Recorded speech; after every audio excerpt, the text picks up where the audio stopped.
Namaste dear students.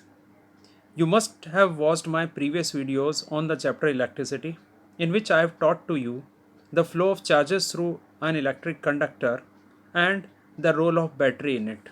In this video, we will talk about electric potential and potential difference. I talked with you people in the previous video that battery plays an important role in applying pressure on the free electrons to make them move from high potential to low potential. The ability of a battery terminal to push a unit charge into the conductor is known as electric potential.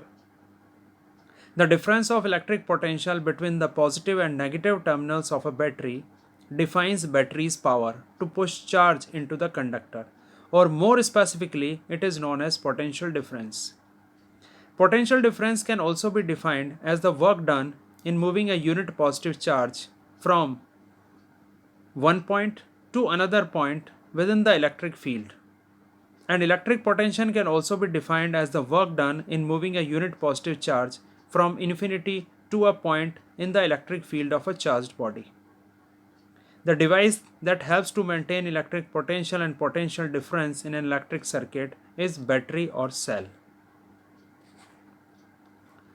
Now, what is a voltage? Voltage is a very common term that we use in our day-to-day life. Now, let's study the scientific conception of voltage.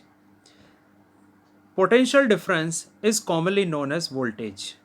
Potential difference or voltage between any 2 points is defined as the work done in moving a unit positive charge from one point to another. Voltage is represented by V and its formula is W upon Q, where W stands for work done and Q stands for charge in coulombs. The SI unit of voltage is volts. It is also represented by V.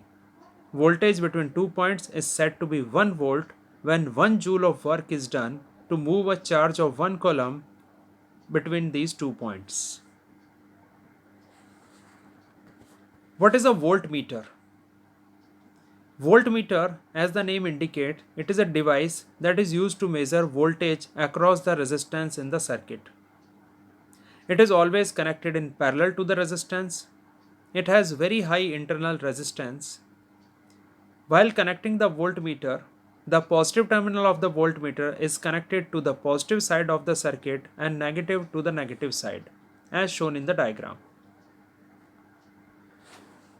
Now, putting everything together that we have studied up till now in all these videos of electricity, let us try to understand how a bulb glows. When the circuit is turned on, the positive terminal that is rich in positive charge of the battery, which is at high potential, pushes positive charge into the bulb through the connecting wires. At the same time, negative terminal of the battery, which is at low potential, pulls positive charge from the bulb because of its polarity through connecting wire. This act of pushing charge through the positive terminal and at the same time withdrawing the same amount of charge through negative terminal is known as completing the circuit. As the circuit becomes complete, the bulb starts glowing. The bulb will not glow if the circuit is not complete. It means we cannot make a bulb glow by connecting it only to high potential or low potential of terminals. We have to create a potential difference by connecting conductor between high potential and low potential terminals of the battery to pass the current through it. Thus, for making the bulb glow, the essential condition include a closed conducting path that is called an electric circuit and a battery or a cell to push the electrons in the wire.